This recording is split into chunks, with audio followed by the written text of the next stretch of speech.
So let's get started. Good morning, everybody, and welcome to the Community Coalition kickoff call for hospitalizations. I'm Katie Chorba, and I am going to be leading you through the coalition the next 6 months. We're going to go over a few meeting reminders. Your lines are muted to avoid background noise. You will have an opportunity to ask questions after the conclusion of this presentation. You may ask by entering questions in the chat or by raising your hand. We ask that you be present and engaged, and all meeting material will be posted in IPRO Learn under coalition work after the call.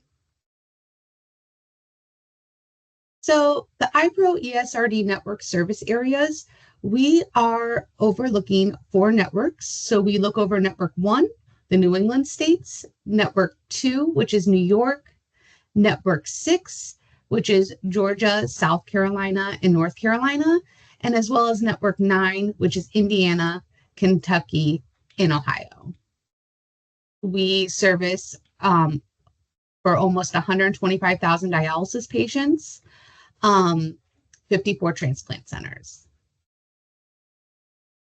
So our 2024-2025 ESRD initiatives, so our program objectives are that we are looking at transplant, so wait list, as well as patients getting transplanted.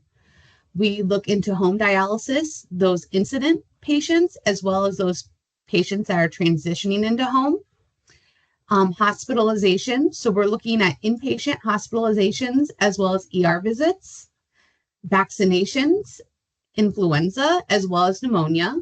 And then we're also looking at patient and family engagement, getting those patients involved in QAPI, life planning, and patient and family engagement. And then data quality. So we're looking at our 2746 forms as well as our 2748 forms. We also have a cross-cutting focus on health equity. So we're increasing awareness and understanding of social determinants of health. Consider how these SDOH factors may be affecting the patient's ability to achieve optimal outcomes. And then we're also helping patients overcome barriers due to social determinants of health. We have a cross-cutting focus in rural health as well as class.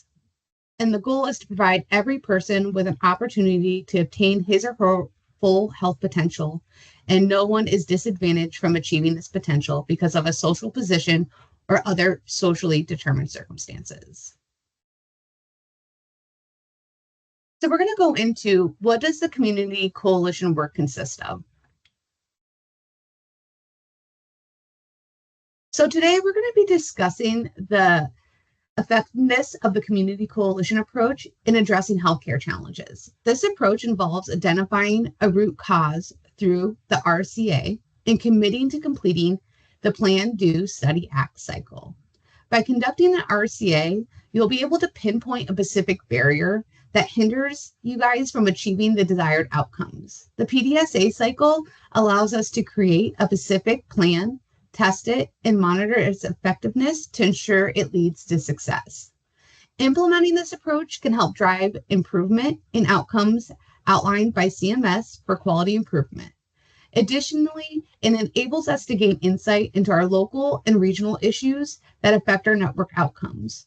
One of the key benefits of this approach is that it provides a test process for improvement, which can be replicated to address various areas of focus within your guys' facilities.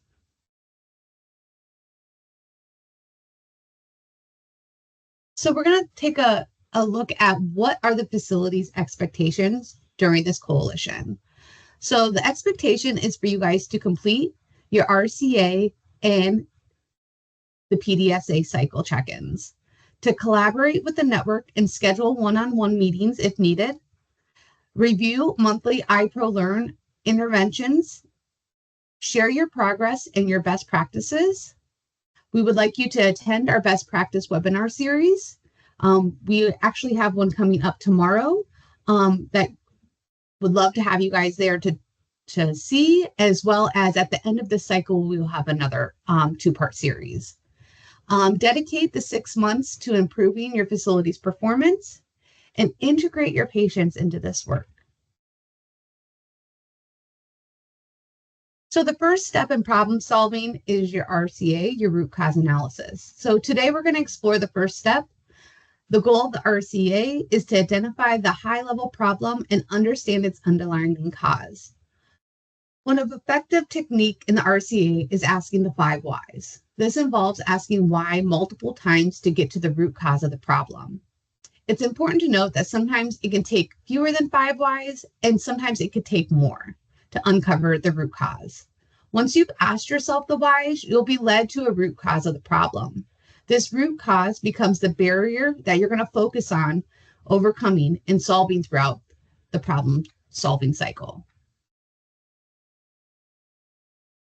And here is your RCA plan, do, study cycle. So when you look at it, what is the barrier did you identify that is causing your hospitalizations or your emergency room visits? What idea did you focus on to overcome the identified barrier? Your plan should include what you did and how you studied it. Your do portion is what did you end up doing and how many team members helped and did the PFR help? And then study, how do you monitor your success and act? Was it successful? What did you implement to identify at your facility?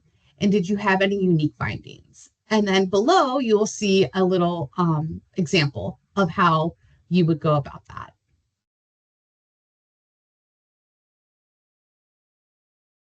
So the PDSA is a 4-stage problem-solving model for improving a process or carrying out a change.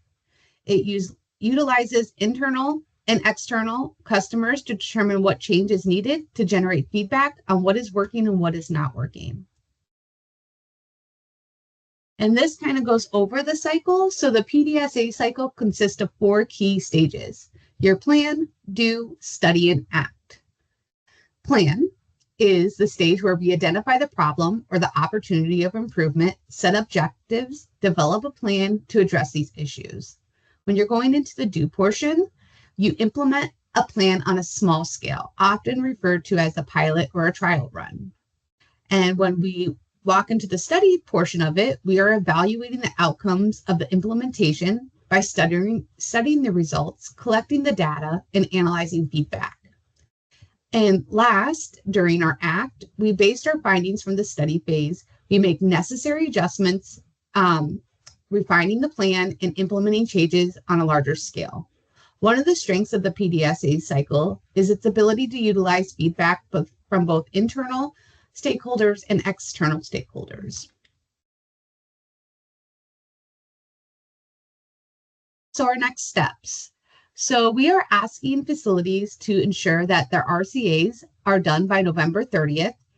That way we can provide feedback if needed, or if you need help conducting those RCAs, I am more than happy to help with you.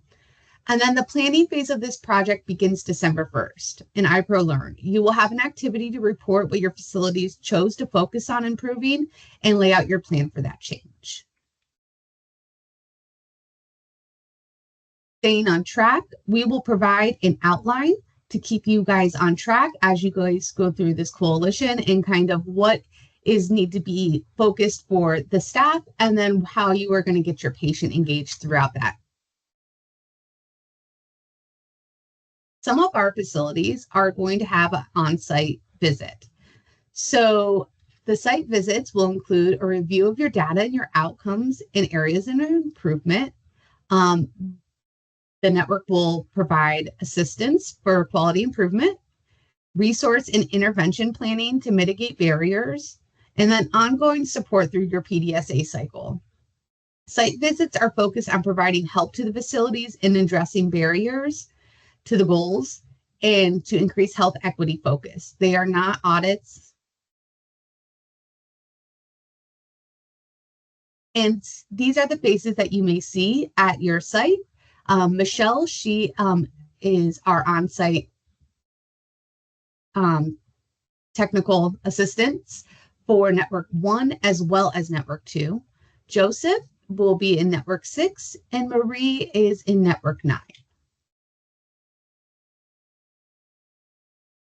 So we're going to take a look at our patient and family engagement.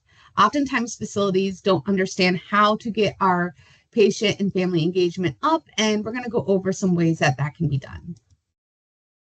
So a patient facility representative alliance is a patient advocacy group focused on improving care for end-stage renal disease patients.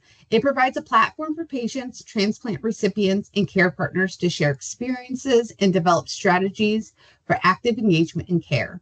The alliance aims to foster positive relationships among patients, providers, staff, and stakeholders, promoting patient-centered care and improved outcomes. The role of the PFR member. PFR members play a vital role in the ESRD patient care. They actively engage with healthcare teams to create personalized care plans, working alongside professionals such as nutritionists and nephrologists. Within the facilities, PFR members serve as advocates, ensuring patients' voices are heard and needs are addressed. They utilize their knowledge and experience to educate fellow ESRD patients, providing feedback on resources and distributing education materials. PFR members actively participate in the network events, staying up to date on educational materials and engaging with peers through platforms like the Facebook PFR Alliance group. So the facility's expectations is to sign up a patient facility representative to collaborate with the network or nominate a new patient for quality improvement work. Encourage those PFR attendants at our monthly PFR Alliance calls hosted by the network. Keep the PFRs engaged in your Plan, Do, Study, Act cycle for continuous improvement. Involve those PFRs and other patients in quality assurance and performance improvement meetings. Inquire whether PFRs are interested in becoming peer mentors to support fellow patients. And here are some ways that the patients can get involved during your coalition or anytime during your facility. You can provide the patients with education materials to have them hand out. They could set up a lobby day. You could have them help coordinate a huddle board or a bulletin board in your facility based on hospitalizations or any kind of education materials that you wanted to distribute throughout. Now we're going to go into some of the platforms that you'll be using throughout the coalition and that we have to offer. So obviously our IPRO Learn is our 24/7 learning management system. You will see announcements in there. You will also find sections that you have to do monthly, as well as continuing education offerings. And there's also discussion boards. Our Fresh Desk is our customer support portal. Emails can get lost. We encourage that you submit tickets for any issues such as data, QI initiatives, emergency, patient experience of care, and patient engagement. And there is also a knowledge base for frequently asked questions that we ask that you guys take a look at, because oftentimes we have a resource for that based on data or other things that you might have questions about. The IPRO ESRD program website is our central hub to get all of our offerings, resources for all of our work are on our website, as well as publications, partnerships, and collaborations, and more. Caspio. Now, this is very, very important throughout our coalition. This is maintained by you. So you will have to update this when your facility staffing changes, and it's important to ensure we're getting the communication to the correct people. So we ask that if you have staffing changes that you go in there and you make the adjustment and make sure the correct email for the right person is in there so we can make sure those emails get out. Our IPRO Learn again. So this is kind of just a little view of what your IPRO Learn will look like. On the right-hand side, you will see our toolkits in our forums. As well, on our left-hand side, you will see what's new.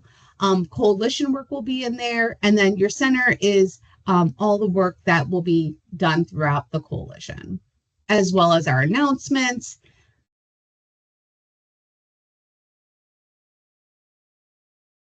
And now we're going to review some of the network resources that we have to help with you throughout this coalition process. So this video is the PDSA cycle video. This is just a very short video. It's about 3 minutes long, and it just kind of goes over the PDSA cycle. If you are more learning, watching than reading about the PDSA cycle. We have PDSA steps and tools.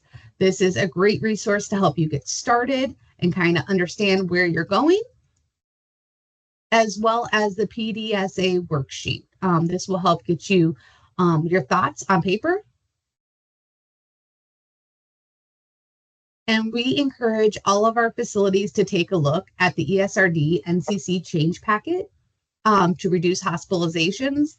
This goes through drivers, primary drivers, secondary drivers, and it also has tons of ideas to help with those. We also share high performers PDSA cycles. So as we go through the coalition, you will see that we will share other facilities' experiences and how they were able to make change.